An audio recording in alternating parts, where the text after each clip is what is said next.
Estás escuchando un nuevo capítulo de Tras Hegel, donde Maki y Néstor te acompañarán a leer e interpretar la fenomenología del espíritu, una de las obras más ambiciosas de la filosofía. Y es que entre no saber nada y saberlo todo, ellos saben algo. Bienvenidos al primer capítulo de Tras Hegel. Si estás escuchando esto el mero día del estreno, hoy es 14 de noviembre del 2018. Fecha muy especial, no solo por ser nuestro lanzamiento, sino porque hoy Hegel cumpliría 187 años de muerto. Como habíamos dicho en el capítulo anterior, este capítulo lo dedicaremos a hablar de la vida de Hegel, de su pensamiento y del contexto en el cual filosofó. Maki, ¿qué recuerdas de la vida de Hegel? Yo, nada. Solo recuerdo que era muy amigo de Schelling, se pelearon y hasta ahí. ¿De qué nacionalidad es Hegel? Hegel es alemán, eso lo estoy recordando en estos momentos, no es como que esté leyendo mis notas. Nació en 1770 en Stuttgart y estuvo de 1788 a 1793 en Tubinga, estudiando filosofía y teología. Sí, de hecho, por lo que yo recuerdo, ahí es donde conoce a sus grandes amigos en ese momento en el seminario de Tubinga, estudiando teología. Estos amigos son personalidades en cada ámbito en el que se desarrollaron. Uno era Schelling y el otro era Hölderlin. Después cada uno de ellos emprenderá una carrera por solitario y tendrán influencia dentro del ámbito de la filosofía, de la poesía. Y en el caso de Schelling más particularmente va a tener una gran amistad con Hegel y después van a partir de la fenomenología se van a separar ideológicamente hablando o filosóficamente hablando. ¿Y ahí donde entra Fichte? Fichte es antes que Schelling, pero después de Kant, porque podríamos decir que todo empieza con el problema de Kant. Pero de Kant hablaremos un poco después. Vamos a centrarnos en Fichte. Es que Fichte es como una revolución al pensamiento kantiano, lo mismo que Schelling va a revolucionar el pensamiento de Fichte. Lo que llama la atención en ese periodo de filosofía es que hay cambios radicales, hay revoluciones del pensamiento alemán que se suscitan demasiado rápido. En 1781 se publicó la Crítica de la Razón Pura y para 1807 se publica la Fenomenología del Espíritu. Esto es que en una generación de menos de 50 años hay dos grandes obras del filosofar y una gran generación de pensadores como Fichte, Schelling, Schleiermacher, los hermanos von Humboldt, todo el romanticismo alemán, Goethe, entre otros más. Que con temor a sonar muy simplista, yo ubico que a quienes siempre mencionan es a Kant y a Hegel. O sea, los demás siempre se mencionan así como de pasadita porque fue tan poco el tiempo que pasó entre los dos que para cuando Hegel se aventó su obra monumental, pues ya los demás pobrecitos como que quedaron en el olvido, al grado de que en la escuela, al menos nosotros, veíamos a Fichte y Schelling. O sea, no los veíamos por separado, eran los dos. Sí, ¿y cuál es el contexto en el cual surge el pensamiento hegeliano? ¿O por qué resulta relevante conocer este contexto a la luz del pensamiento de Hegel? Porque Hegel llevó una vida muy aburrida. Entonces se dedicó a estudiar, se casó, fue feliz, escribió. Pero no tan aburrida porque tuvo un hijo fuera del matrimonio. La cuestión con Hegel es que es chistoso porque importa más su obra, importa más su contexto que como que su vida, ¿no? No es un filósofo así que hayan dicho, que pudiéramos decir que fue un rockstar como Nietzsche o así, ¿no?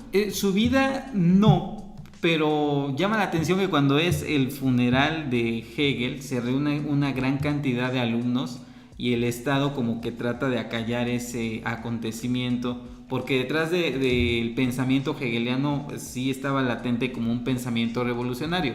Después se va a hablar de que hay alumnos conservadores que se les llama hegelianos de derecha y otros que son más revolucionarios que son hegelianos de izquierda. Sí, es cierto. Pero independientemente de esta distinción, dice un autor que se llama Jacques de Hont que todo hegelianismo es revolucionario, incluso el así llamado hegelianismo de derecha o conservador. ¿Qué puedes decirnos del contexto histórico? Estamos hablando de que Kant había publicado la Crítica de la Razón Pura, pero no nada más estaban pasando cosas en la filosofía. Claro, es una época de muchas revoluciones. Pudiéramos hablar de revolución del pensamiento, de una revolución técnica y de una revolución social. En este momento está en pleno auge la revolución industrial y Inglaterra empieza como a destacar en esta materia y se quedan a la saga Francia, se quedan a la saga Prusia. Y con respecto al cambio social, pues precisamente viene de Francia. Recordemos que 1789 es la famosa toma de la Bastilla, pero esos acontecimientos eran seguidos por todos los pensadores en ese momento. Alguna vez alguien dijo con certeza que la Revolución Francesa fue el primer triunfo práctico de la filosofía. Recordemos que los enciclopedistas impulsaron esa revolución de alguna u otra manera. Nadie nos puede decir que no servimos para nada. No, a partir de ahí empezamos a servir para hacer revoluciones al menos. Y Hegel estaba muy consciente de los cambios que se venían suscitando. Es más, muchas de las veces su prosa es oscura, no de manera subrepticia, sino que intencionadamente es algo oscuro para no darse a entender tan claramente y para decir lo que políticamente pensaba. De tal manera que muchas veces el hegelianismo sirve para hablar de revolución, pero también sirve para hablar de la defensa del Estado, de la tradición y demás, porque Hegel es bastante hábil para ocultar sus verdaderos motivos. Que dijera Alain de Botton que ahí la culpa de Hegel es escribir de forma tan oscura. Todo su genio, todos los grandes aportes que él pudo haber hecho, pues se pierden porque nadie le entiende. Y tan nadie le entiende que estamos aquí, ¿no? El término fenomenología fue acuñado por Lambert en el Nuevo Organón de 1764. En una carta a él, Kant le dice, oye, pues me gusta tu término, me gusta cómo suena. Y Kant, recordemos, hace la distinción entre fenómeno y númeno, ¿no? El fenómeno es lo que se nos aparece, lo que conocemos a cómo somos nosotros, y el númeno, pues las cosas en sí mismas. Entonces Kant dice, te voy a tomar prestada esta palabrita para así servir algo así como de propedéutico para la ciencia que él llamaría metafísica. O sea que Kant usa la fenomenología como para estudiar los límites de lo sensible. Y entonces Hegel también dice, oye, pues a mí también me gusta esa palabrita, yo la voy a usar. Comentando o ampliando esta idea, me parece que sí, que Hegel lo que trata de hacer es un análisis de la conciencia, porque otro de los nombres, pudiéramos decir, alternos a la fenomenología es ciencia de la experiencia de la conciencia. Habría que analizar allí qué entiende Hegel por ciencia, y no es el concepto positivista que nosotros arrastramos, pero la fenomenología, como bien decías, tiene esta reminiscencia de ver lo que aparece, y lo que aparece a quién, bueno, sobre todo a la conciencia. Esto me parece que es una idea ya un poco adelantada de Hegel, de decir que no hay conciencia sin algo que le aparezca. Pero la conciencia, cuando se hace un determinado objeto de conciencia, una fenomenología, resulta que muchas de las veces tiene que reelaborar sus propios contenidos. De hecho, me parece que la obra que Hegel realmente plantea su pensamiento no es la fenomenología. La obra en donde está el pensamiento hegeliano puede ser la lógica, o podemos encontrar un panorama del mapa en la Enciclopedia de las Ciencias Filosóficas. Porque para esto la fenomenología del espíritu es nada más la introducción al pensamiento de Hegel, y no es que nosotros filósofos desde el futuro digamos, pues con este empezamos y de ahí nos seguimos. No, el mismo Hegel tenía pensado este mamotreto como un aperitivo para lo que es su filosofía, porque para Hegel lo importante no era la experiencia de la conciencia, era la conciencia en sí misma, pero para eso tenemos que ver cómo conoce la conciencia o cómo experimenta el mundo. Es más, pudiéramos decir que para entender la respuesta de Hegel hay que entender el problema que se plantea Hegel. Y ese problema no nos queda claramente delimitado en la lógica, porque allí está la resolución al problema. El problema mismo es la fenomenología. Por eso muchos han interpretado a la fenomenología del espíritu como una terapia en la cual la conciencia tiene que tomar plena conciencia, valga la redundancia, de su propio contenido y darse cuenta de por qué constantemente está cayendo en diversos errores. Entonces, no solamente es el antecedente al sistema, sino es una propedéutica necesaria de la conciencia para ver por qué debe de replantear sus problemas y por qué debe de repensar sus propias categorías. El chiste aquí de la fenomenología del espíritu es que es la conciencia misma la que está haciendo el esfuerzo. Imaginemos que escribiéramos un diario cuando estamos en una situación difícil, pues somos nosotros quienes estamos escribiendo y quienes estamos haciendo ese proceso, pero a lo mejor ya que estemos muy contentos y lo leemos, nada más decimos, pues era Maki escribiendo de sus broncas, ¿no? Y a lo mejor ese error pudiéramos cometer con Hegel, de decir, pues aventó un viajezote y se puso a escribir todo eso, pero no, o sea, es realmente el esfuerzo de la conciencia, del espíritu, cómo va, ahora sí como dice Néstor, haciendo esa terapia de darse cuenta de cómo conoce, cómo progresa. Y de Hegel tenemos esa idea de que el progreso no es lineal. Sí, siempre incluye partes positivas y negativas. Podríamos decir que una tónica constante dentro del pensamiento hegeliano es que la conciencia adopta un punto determinado de vista, pero cuando lo considera más a detalle, en algún momento cambia su perspectiva o se encuentra con lo que nosotros veremos o detallaremos como la negación de sí misma. En ese punto es que se tiene que realizar un tipo de síntesis que es muy habitual. Cuando se describe el sistema hegeliano, hablar de una tesis, una antítesis y una síntesis. Bueno, todo eso se va a experimentar con la conciencia en este diario íntimo de la conciencia que Hegel va a describir, y que no solamente va a describir, sino que va a ir comentando con nosotros. Es como siguiendo el símil que nos dice Maki, la conciencia escribe su diario, pero estamos los mirones que estamos desde afuera también viendo qué es lo que pasa con los problemas de la conciencia. Como un reality show, vaya. Algo o un así. video de YouTube. Cuando dicen story time, hagan de cuenta, eso es la fenomenología del espíritu, es la conciencia contando cómo se va desenvolviendo. Bueno, ya desvariamos un poquito hablando de youtubers y que el story time y el diario de Maki y eso. Pero, ¿qué es lo que hace importante a la fenomenología? ¿Cuál es su importancia en la historia de la filosofía? Porque claramente hay un antes y un después de Hegel, al grado de que cuando se dividen las eras de la filosofía moderna termina con Hegel. O sea, ya ahí con Hegel dice la gente, no, pues ya para qué. Efectivamente, me parece que Hegel representa el pináculo de todo el pensamiento moderno, y a partir de ese pináculo todo es cuesta abajo. Esto es que algunos también han opinado que con Hegel es el fin del sistema. Algo que caracteriza incluso hablar de Hegel es el sistema, el gran sistema filosófico que lo abarca todo, que no se escapa nada, es un saber enciclopédico. Y ese tipo de saberes, para bien o para mal, ya son impensables en el pensamiento contemporáneo. Ya las reflexiones contemporáneas son fragmentos, son esquirlas, son pequeños pedazos de algo que ya no se puede construir, porque Hegel en cierta manera es la culminación a favor y en contra del sistema moderno. Es más, con él se clausura una época.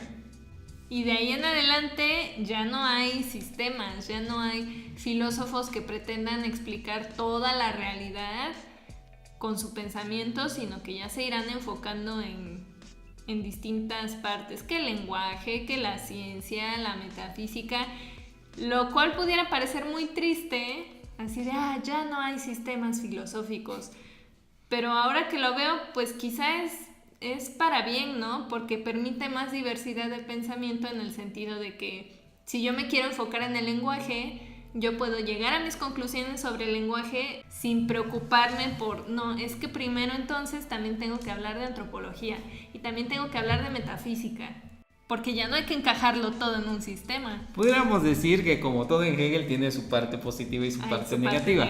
La parte positiva ciertamente es la que nos estás contando. La parte negativa es que ya parecería ser que la metafísica misma ya no es posible. En el sentido de un saber absoluto, de lo absoluto en cuanto tal. Y si es posible, tendrá que reelaborarse desde otras perspectivas distintas. Habías mencionado que el pensamiento no es lineal. Ajá. ¿Será Ni la historia. Exactamente, ¿será que la historia no sea lineal? ¿Y en qué sentido no es una historia lineal? ¿O cómo es que Hegel trata de integrar la historia dentro de su sistema? Porque me parece ser que los demás trataron al tema de la historia como un tema más dentro de otros temas, hablar del lenguaje, hablar de la historia, pero Hegel sitúa la historia no como un tema más, sino el problema mismo que hay que resolver. Pudiera ser que la historia va avanzando como un péndulo, tenemos ciertos errores, decimos no queremos pasar por esto nunca más y nos vamos hasta el otro extremo y eventualmente podremos rescatar lo bueno de ambos extremos para llegar a la síntesis. Pero es quizá como lo que pasa en Estados Unidos actualmente, ¿no? La izquierda, el pensamiento así más liberal y todo eso empezó a tomar fuerza y entonces ¿qué pasa? Nos vamos hasta el extremo de la ultraderecha porque ya lo veremos cuando lleguemos a ese capítulo, mi frase favorita, duele ese cambio y nos resistimos a entender que algo nuevo está pasando, entonces decimos, no, me tengo que pescar así de lo mío, que generalmente es el extremo. También llama la atención que en este vínculo entre pensamiento e historia, y la historia como el desenvolvimiento de lo absoluto dentro del proceso humano, la historia va siempre adelantada al pensamiento, o el pensamiento o la filosofía tiene que reflexionar después de que haya acontecido lo que tenga que acontecer según el desenvolvimiento de lo absoluto. Por eso también es famosa la frase de Hegel acerca de que el búho de Minerva vuela siempre por las noches. ¿Qué se entiende de esta frase, Maki? Pero es esta cuestión de que en la noche, cuando ya todo pasó, cuando ya no hay nada, entonces ya podemos sentarnos tranquilos a reflexionar y a pensar sobre lo que está pasando. Algo parecido a cuando mencionamos que los primeros filósofos eran personas ociosas. O sea, que no tenían que preocuparse de qué voy a comer, dónde voy a dormir, quién me va a venir a matar hoy. O sea, solo hasta que tienes esas necesidades básicas cubiertas, ya te puedes empezar a preguntar de dónde vengo, a dónde voy, y así. Entonces, el búho que vuela por las noches es esta cuestión de, bueno, ya que se calmaron las aguas, ya podemos reflexionar sobre ello, ¿no? ¿O estoy muy equivocada? No, parece ser que ese es el sentido que Hegel le da, que el desenvolvimiento histórico precede al pensamiento en cuanto tal. Sin embargo, es necesario este momento de reflexión para hacer pensamiento epocal, y epocal no solamente de la epogé, sino de la época que te toca vivir, de la reflexión o la autorreflexión que solamente puede hacer el pensador en su época y en su momento. Y me parece que Marx es muy consciente, o será muy consciente después, de esta idea hegeliana. Como dice el libro El sentido de un final, de Julian Barnes, menciona el narrador, está narrado en primera persona, dice, nosotros crecimos en los 60s, pero no sabíamos que estábamos viviendo los 60s. Muy interesante. ¿Por qué? Porque ellos no se daban cuenta, o sea, ¿en qué pensamos con los 60s, no? El amor y paz y la liberación sexual y la cuestión de las drogas, la música, etcétera. Pero en el libro ellos mencionan, o sea, ellos iban a la escuela, ellos se preocupaban de, ya me peló esta chava o no, o qué. Pero esa cuestión de que, yo viví en el tiempo de los Beatles y eso, pues no, o sea, cuando lo estamos viviendo no lo sabemos. Solo podemos saber las cosas hasta que ya pasan. Uno nunca sabe en dónde se encuentra situado, por decirlo, acepto que creo que estás en lo correcto cuando dices, la gente en la Edad Media no sabía que vivía en la Edad Media. Nosotros no sabemos a qué época pertenecemos. Y sería interesante entrar a debate con aquellos que hablan de la condición posmoderna, porque hasta qué punto realmente estamos captando el espíritu de nuestra época. Estoy consciente de mi presente, pero en el contexto de la historia, pues, ¿quién sabe? Es por eso que el pensamiento de Hegel sigue siendo bastante vigente. Tan Exacto. solo por el solo hecho de repensar nuestra época y ver cómo es que esta época surgió de las precedentes, lo mismo que la conciencia en la actualidad derivó de un desenvolvimiento gradual de la conciencia en épocas pasadas hasta llegar a su última culminación. Pues todo lo anterior fue intentando introducir a Hegel, y para no cansarlos más y que piensen, bueno, ¿a qué hora se van a poner a leer? En el próximo capítulo comenzaremos ya la lectura de la fenomenología del espíritu, comenzando por el prólogo escrito por Hegel. No vayan a pensar que es prólogo escrito por otro autor. La sección de la que hablaremos será las tareas científicas del presente. Esta sección va a resultar fundamental porque no solamente plantea los principales problemas a resolver dentro de la fenomenología, sino también nos habla en buena medida de los principales interlocutores con los cuales está dialogando el propio Hegel. Entonces los esperamos para que en el siguiente capítulo sigamos este diálogo, Maki y un servidor. Pues hasta entonces. Nos vemos.